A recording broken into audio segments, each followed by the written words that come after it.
Hello. Hello. I'm here to sign up for the Union Army. Alright. Are you deaf? Nope. Are you blind? Nope. Can you follow orders? I can. Alright, good. Here, sign this paper. Alright.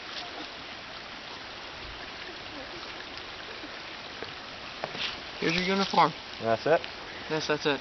Thank you. Thanks.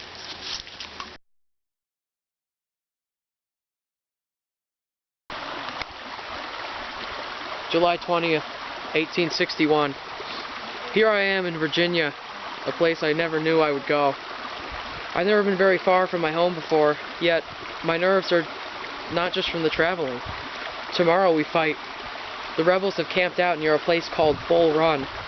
Rumor has it that President Lincoln has sent us here because he believes that this battle can end the war. They say that if we can get to Richmond and take it, the North will win. General McDowell and the others have made this plan for us to attack the Confederates, but there are just so many parts to it. How do we know if it will even work? I know not if I or my comrades will survive. However, I do know this. I don't want to die.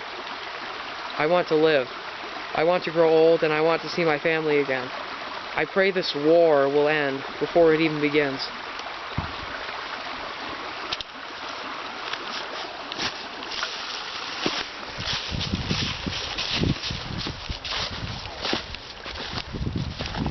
What you guys talking about? The battle tomorrow. Scared? Yeah. Aren't you? No. See you on the battlefield. You can tell. It's mighty cold for July. Global warming hasn't kicked in yet.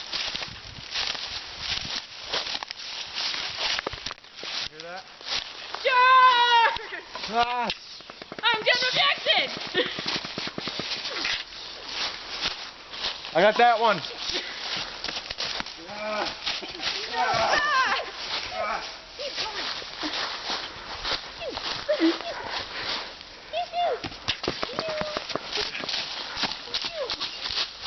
Well, good shot, Matthews.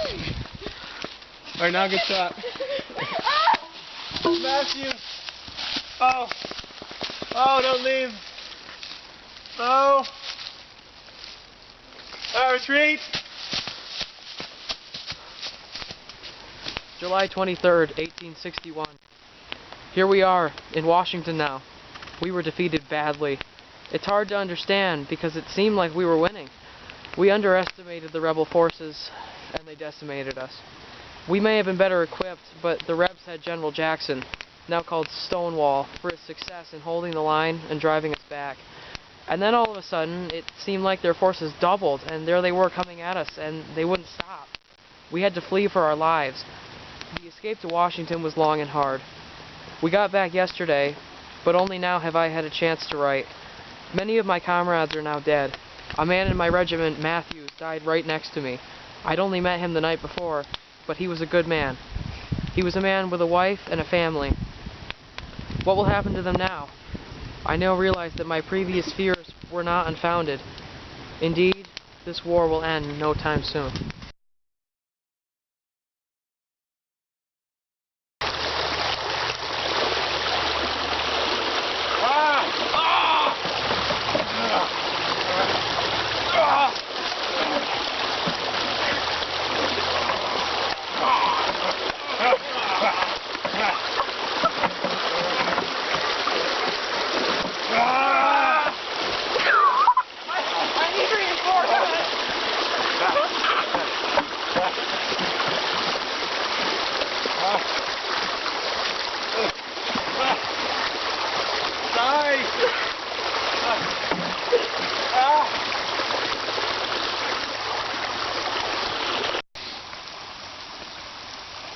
It was September 16th, 1862.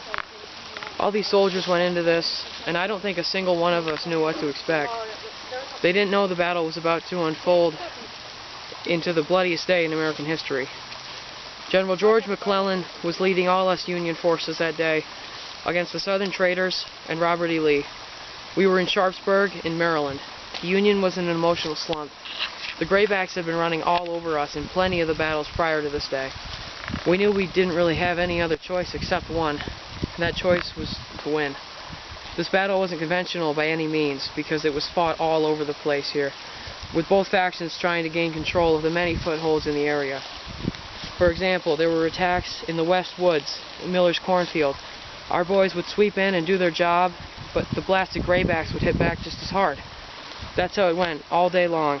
Back and forth, attack and counterattack, neither side ever able to fully break the other.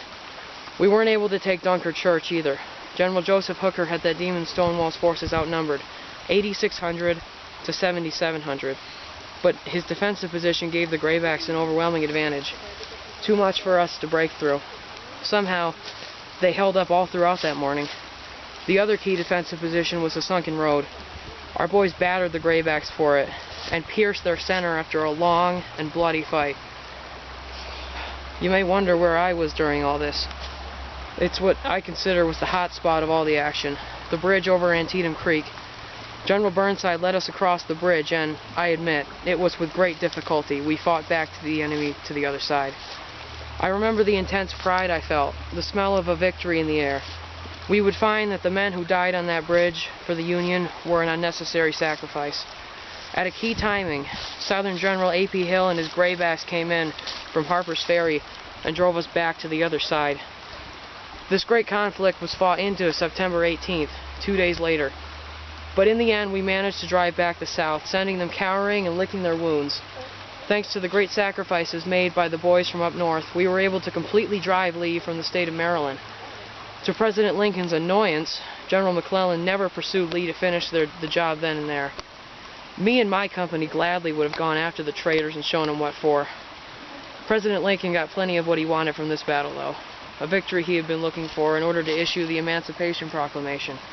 Without a solid victory to stand behind, putting the order out there would have seemed like an act of desperation. Overall, our boys suffered around 12,000 casualties after the fight. The Graybacks, around 10,000. It's too bad it hadn't been more.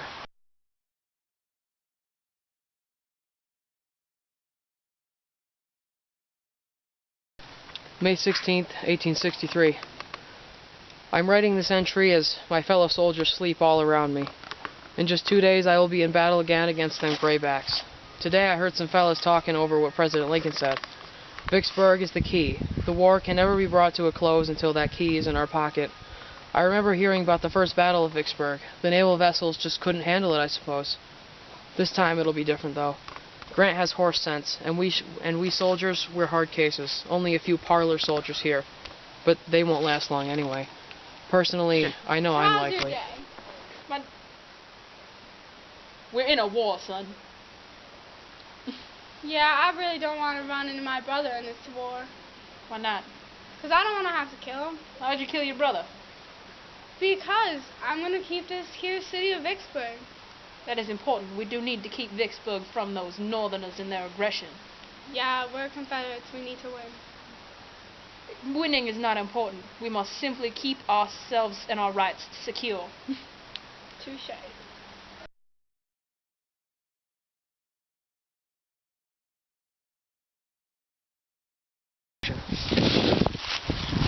Rations are so small these days. I know. Breakfast is terrible. I know. I got about a tablespoon. I have. We're approaching Vicksburg. They say it's heavily fortified.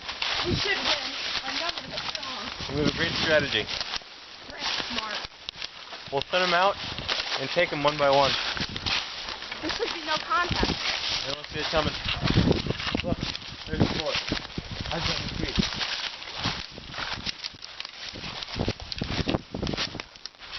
Better way is to send them out and take them one by one. Let's split out. I'll go left, you go right.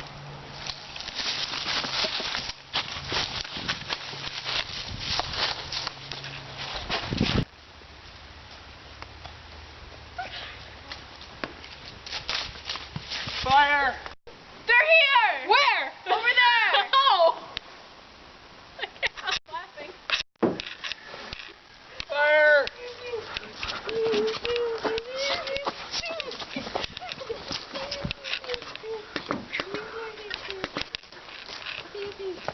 Boom! Boom! I got one! Two! I got her in the head! Two! Boom!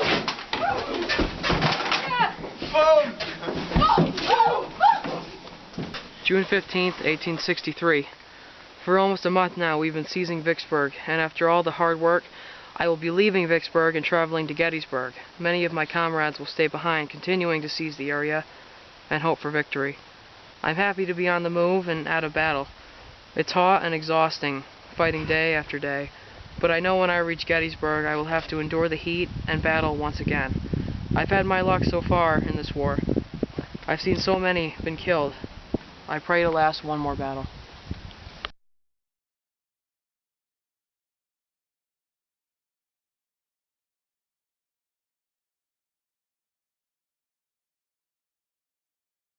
Here they call this place Devil's Den in the southwest corner of Gettysburg. Well, why do they call it Devil's Den? They found a big black snake here a few years ago, called it the Devil. It just looks like a big pile of rocks to me, though. Yeah. Fire!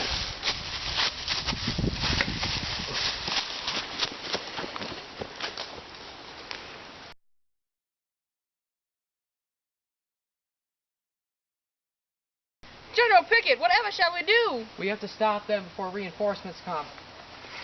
Charge!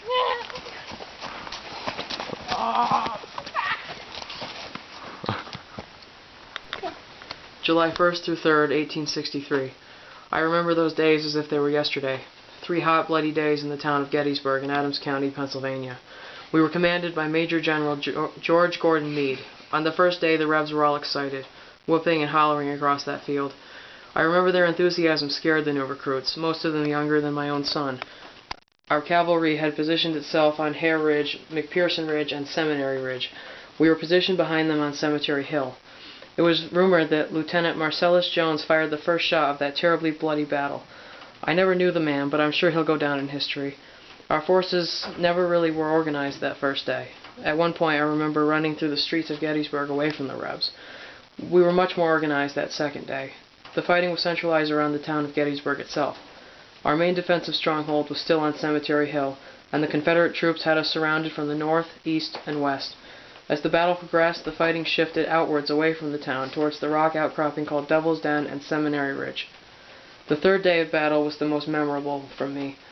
Pickett's charge marked one of the final attempts of the Confederacy to gain the upper hand. We were situated across a large field shelling the Rebs when all of a sudden they started charging toward us, nearly 12,500 strong. We fired everything we had at them and unleashed a torrent of lead. By the time the Rebs made it across the field, about half of their men had already been killed. The rest were picked off while they were trying to scale our defensive. That decisive battle ended the 3-day siege of Gettysburg, Pennsylvania, and was the final blow to the Confederate States of America.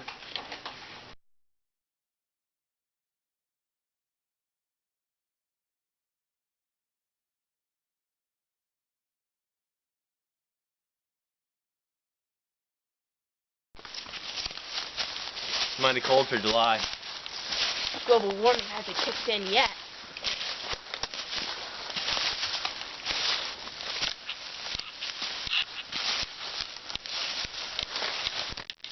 You hear that?